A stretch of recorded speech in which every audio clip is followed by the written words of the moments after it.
Attitude. Joining us here in studio now, the former head of the Mississippi GOP.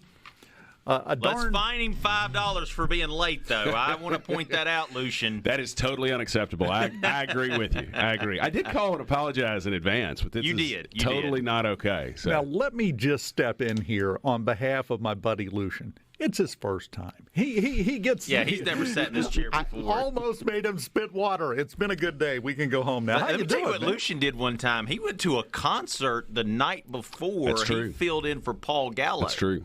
And so you're insane. It was a mistake. It was a mistake. Yes. Perez and Will both reminded me that it was a bad decision, and they were right. My wife and I were together, and she kept saying, "Don't you think we ought to go home? You've got to get up at 3." And I was like, yeah, but we hadn't seen this guy in a long time. Let's stay, and we stuck it out. Had a great time. It was a great time. 3 o'clock was not a great time. No, you went home and took an hour-long nap and then got up and came down here. That is exactly right. Yeah.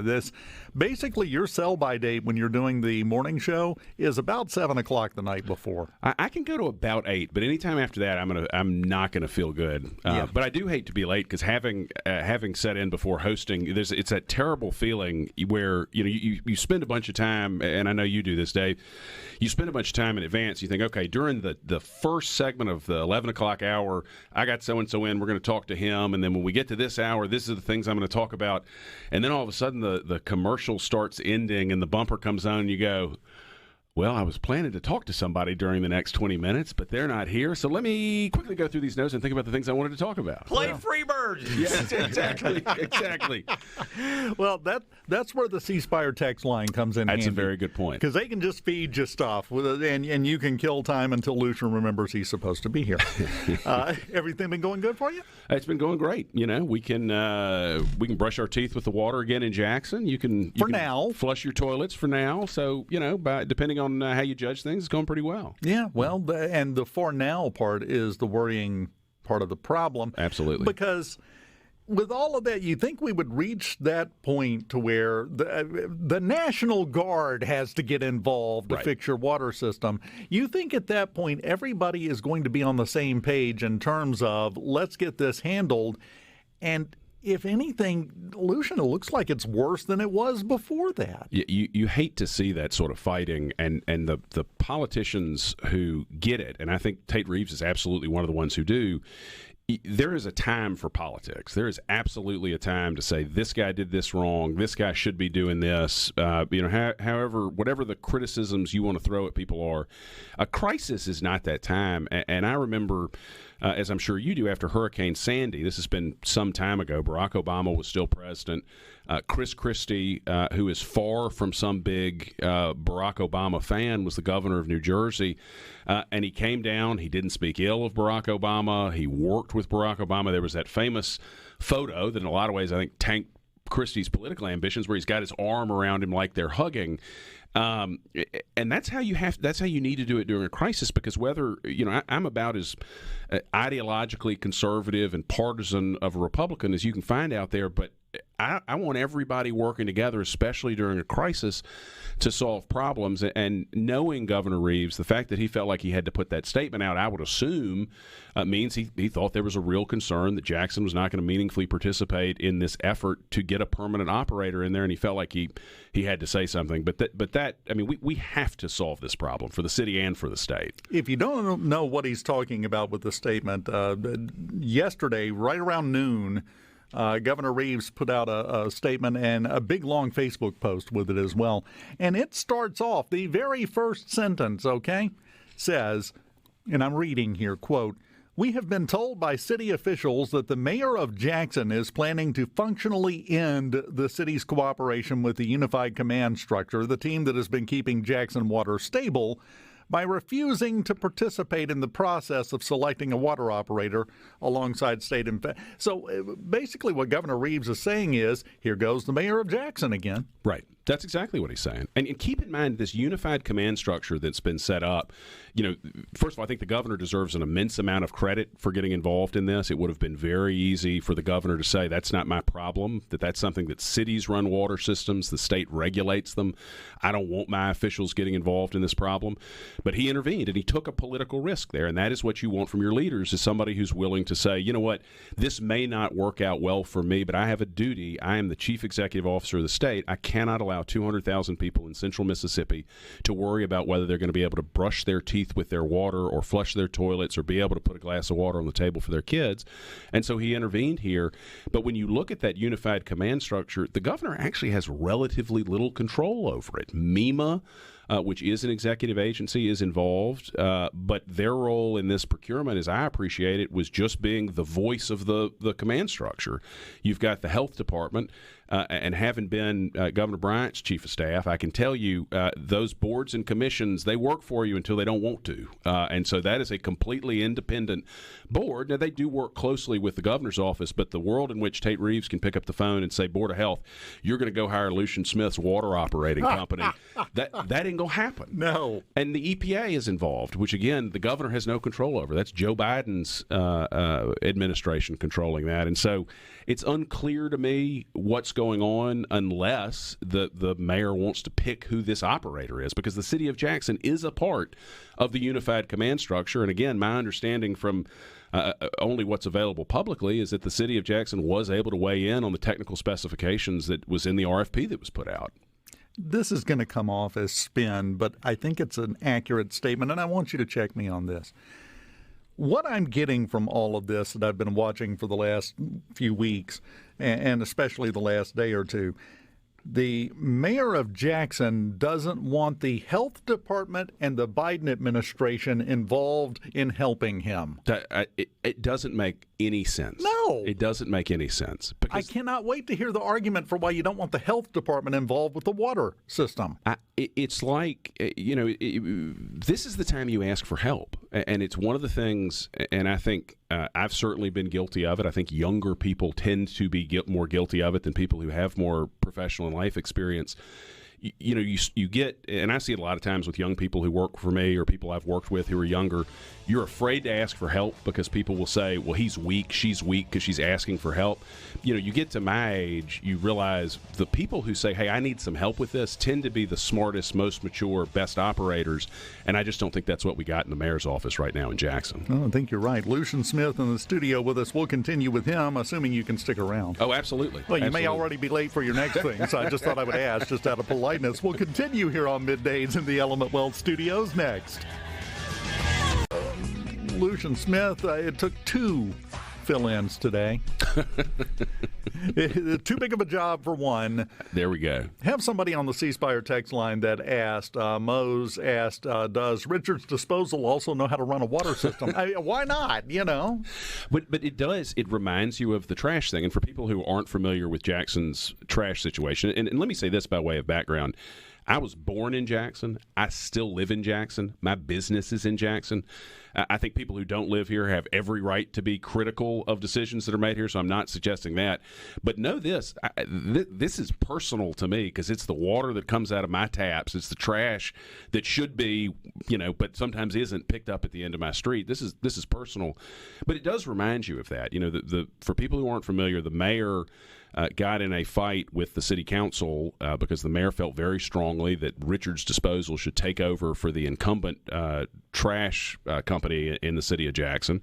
The council overwhelmingly opposed him. The council is overwhelmingly Democrat. So this is not there wasn't a Republican trash company that wanted to keep control and a Democratic trash company trying to keep it come in. There was a trash company that had been doing a good job, and the mayor was insistent for reasons that still are not clear to me, that it had to be changed to this other company. And my view as somebody who's been in government, has been in business, if something is working, you ought not fix it. Now, there's nothing wrong with trying to improve on things that are already there, but the one city service, and that you really can't say this about much else in the city of Jackson when it comes to city services, the one city service that was reliable was the trash service. Monday and Thursday, you put your trash out, or my neighborhood was Monday and Thursday. They had other trash days for other neighborhoods, but the days you were supposed to put your trash at the end of the street, they would show up and get it.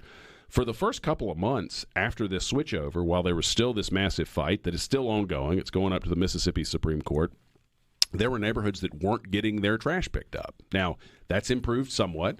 I've heard some people say they like the new service better because they'll pick up bigger stuff than the old one would. But regardless, we took a risk there that didn't seem necessary, and it all seemed to feel like that it was because the mayor wanted to pick who the winner was. And so you do start to get a little bit of the sense of that from the press releases that came out yesterday from the mayor and the governor, that it was a similar deal where he didn't want the health department and the EPA helping choose who this person was. He wanted to be the one who picked. And I hope I'm wrong, Dave. I would be tickled to discover that I was completely wrong. But that's certainly, given the context with the trash, it feels like we're in a similar situation. It feels like, and I'm crawling all the way out on the end of the shaky limb, feels like good old boy politics to me. It does. It does. It feels smacks like of it. Wanting to make sure one of your people get there. I mean, I again don't know that that's the case, right. But I do think we've got to have a permanent fix to the city of Jackson's water, and that sort of fighting, that sort of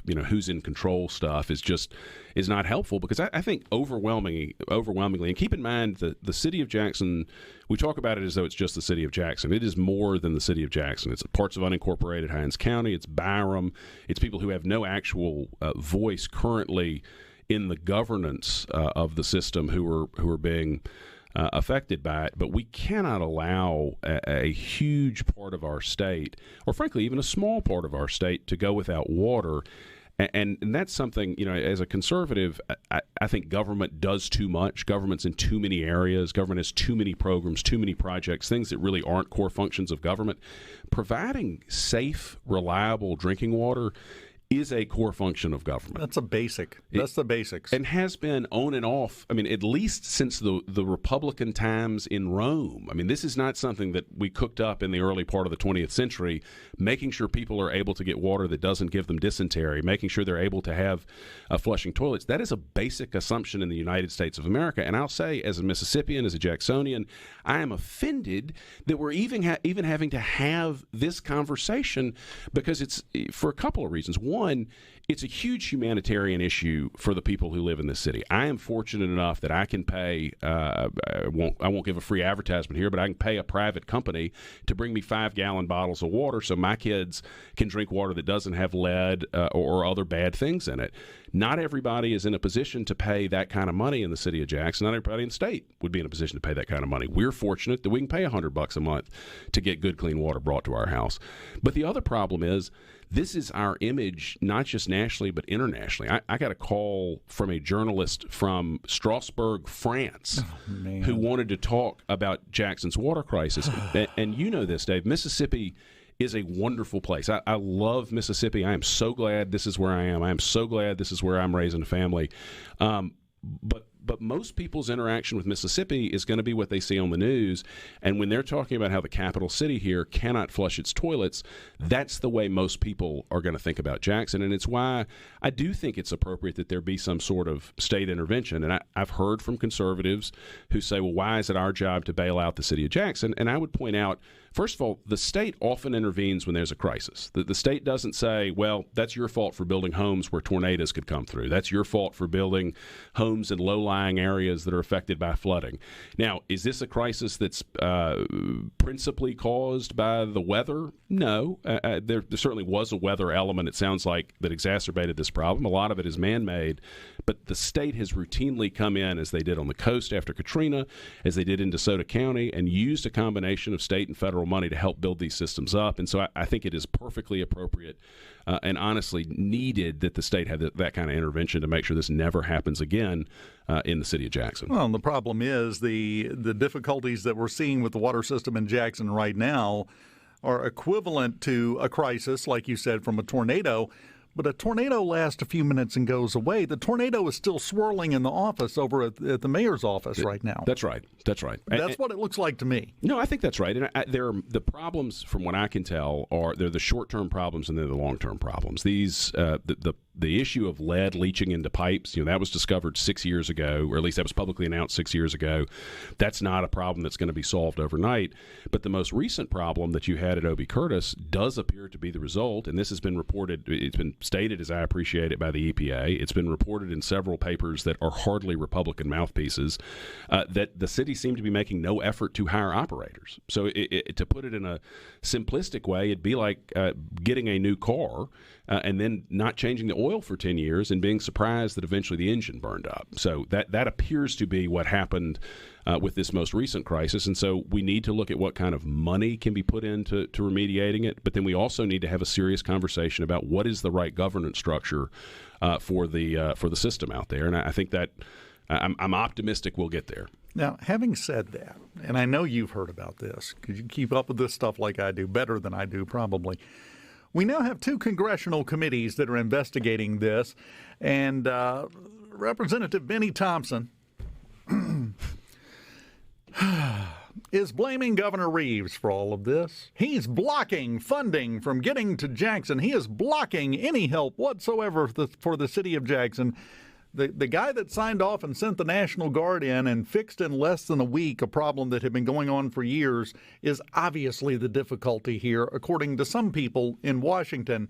Have we all gone insane, Lucien? It is crazy. It is, to my view, it's a partisan attempt to divert blame, and it's a partisan attempt to hurt the Republican governor the year before he's up for re-election, because the basic fact is this.